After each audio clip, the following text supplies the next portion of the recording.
First News with Keeler in the morning on WIBX and WIBX950.com. Getting a bit of an English lesson here this morning. On the line to maybe even add more to it is County Executive Anthony Picente. Good morning and welcome to the program. Good morning. Thank you. Thank you for allowing me to join you in New York City, although I'm here. Right. Yes. All right. So, for Andrea, are you noticing we're getting a low level there? On Tony, yeah. On Tony. Hold on, Anthony. Let me just, I guess talk as loudly as you can into that phone, and we'll do our best to get you in there. This should be better. How about now? Is that better? Is that better, Andrew? I think it sounds better here. That sounds good.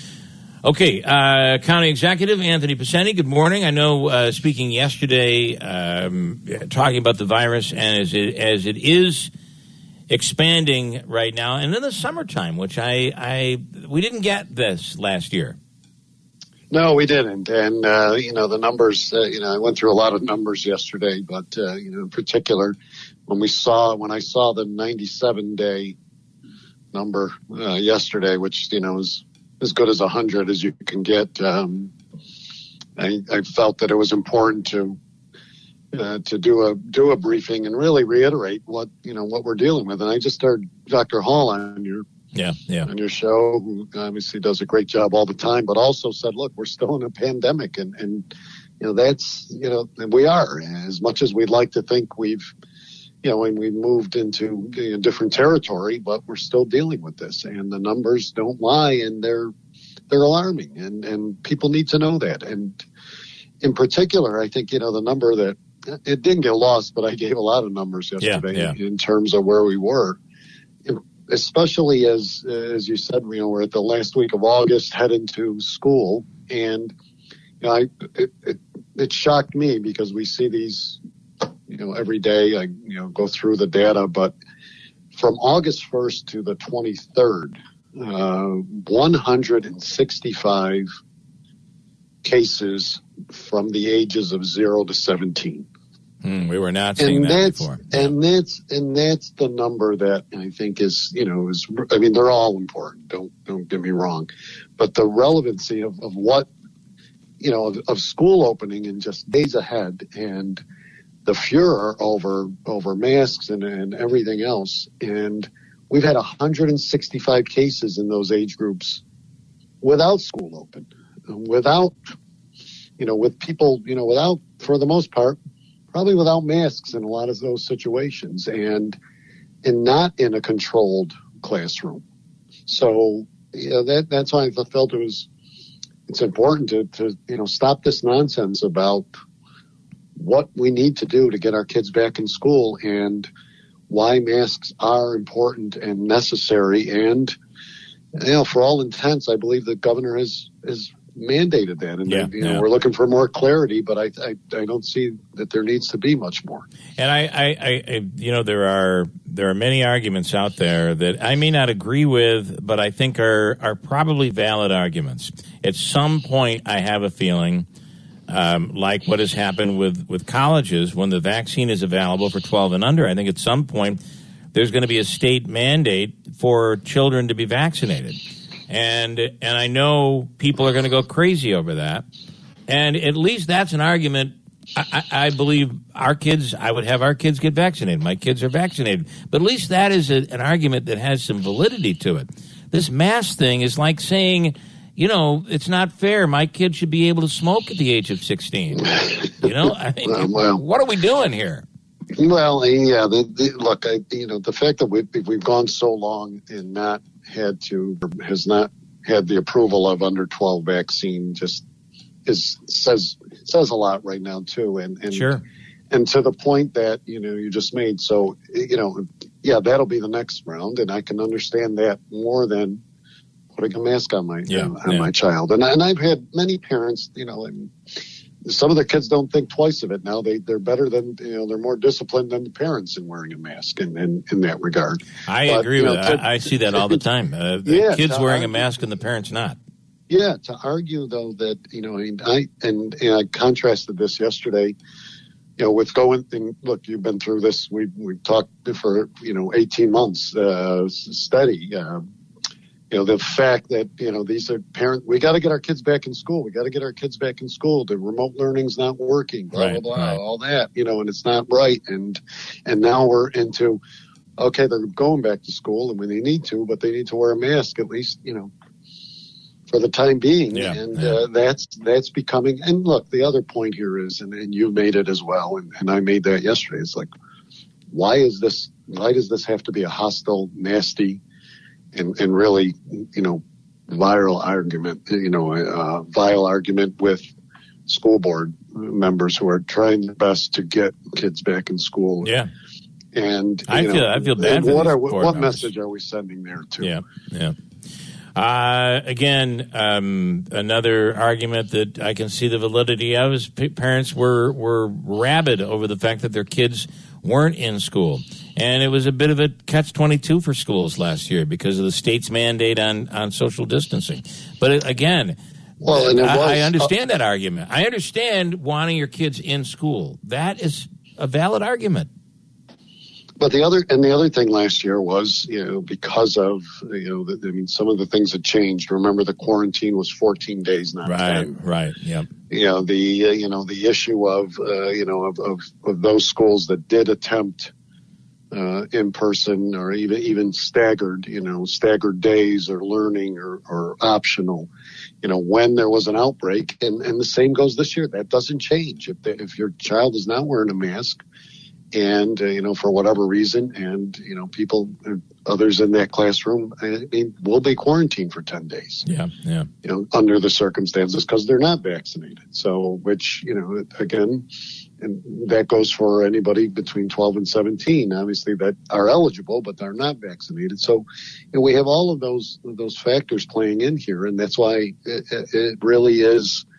Let's keep our eye on the ball. What do we want first? We want them safe. That's number one. That keeps them safe. The masks keep them safe. Stop telling me that science says otherwise. It doesn't.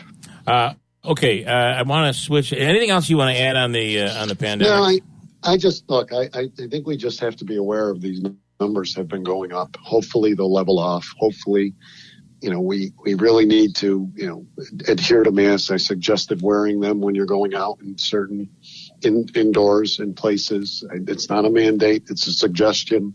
Given where we are, we can bring this down. And we need more of the adults, I will say that, to get the vaccine. Let's go back to that. There's still a great percentage that need it. And a lot of them are the parents of these children. So I want to switch to the hospital. Sure. And Sure. This week the story came out that Oneida County's IDA is looking at eminent domain on a property which is in the footprint of the hospital, on a property that the hospital, I think the part of this that I didn't understand is that this location was the original location that the hospital was looking for as part of their medical office building.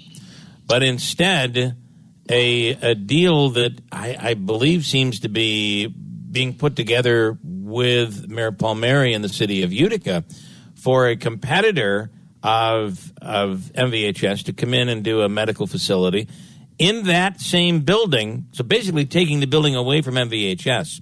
Is that the case? Are these two buildings the same building that the city and county are fighting over? Well, it's one building. We're not fighting over it, in that regard. It's one building. It's the 411 Columbia, which is the only building I would mention or add that is in the hospital campus footprint remaining that's still standing. Everything else has been removed. And it was standing there because the owner had refused to sell to the hospital system at, their appointed price.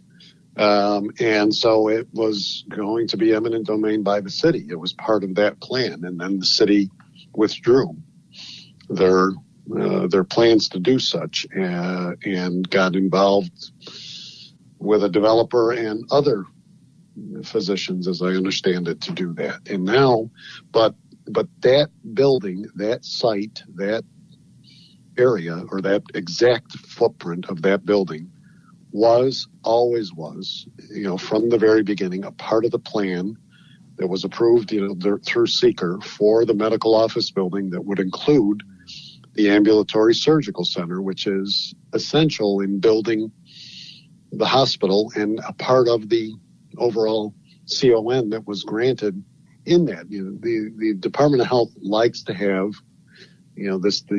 as you're well aware in dealing with this yourself and family and everybody else, and this, ambulatory surgical centers are important on hospital campuses for the very nature of getting people in and out in those cases and alleviating what's on the side of the hospital. So that was always in the plans. It's always been there from the very beginning. That was always a part of the design, that medical office building on that site. So there was a curveball or whatever you want to call thrown, and so the IDA has been a partner in this as well, issuing bonds, with helping the hospital move forward, but also a mechanism to provide condemnation if necessary, and so that's what they're looking at. So instead of fighting, I should have said basically the city is competing. The city of Utica is competing with MVHS. Well, I think, it's a matter of, I don't know if they're competing, the developer's competing. There's really a lot of questions that need to be answered. But the bottom line is, why are they doing that when this was always a plan? As I said, it was always, from the very beginning for the last 4 years, a part of the overall hospital landscape. It was clearly identified as such. As a building also, I would add, that would, be on the tax rolls. This is not a part of the hospital, itself. This is an independent that would also be housing, the cardiology, group and the surgical center, in tandem there, and possibly others. But it's always been a part of the plan. So it's very confusing as to why this got played as a little bit of a chess game. What is the difference in numbers? So you said that the property owner rejected the MVHS deal. How far apart are they from the deal that Mayor Palmieri and this developer is putting together here? I really don't know what and it's not, I don't know, I cannot disclose what the hospital offered the property owner. I understand, though, that the potential buyer, because it hasn't switched hands, it's still owned by the current owner of the building, the O'Brien building, is over $1 million, which it hasn't been confirmed. So I really don't know what the exact figures are. All right. So the county is moving forward, or is contemplating a move forward with eminent domain? The IDA is. The IDA, right? The IDA is. Okay, correct. So they are moving forward on that. They are. Okay. Anything else you want to add before we head to the weekend? No, this is this is the time. Again, just go back to the virus. Keep an eye on the numbers. Keep an eye on what's happening, and let's try and improve. We are going to be starting to do boosters as well, and we talked about that yesterday. We're starting to plan pods for that in the next month, and see what where that goes. And we anticipate that we're going to have long lines there again. So we're ramping up for that. All right, County Executive Anthony Picente, thanks so much. Enjoy the weekend and go. Go Mets. Oh, yeah, there you go. Yeah. All right, thank you. Have a go and stay safe, guys. Thanks so much. Bye.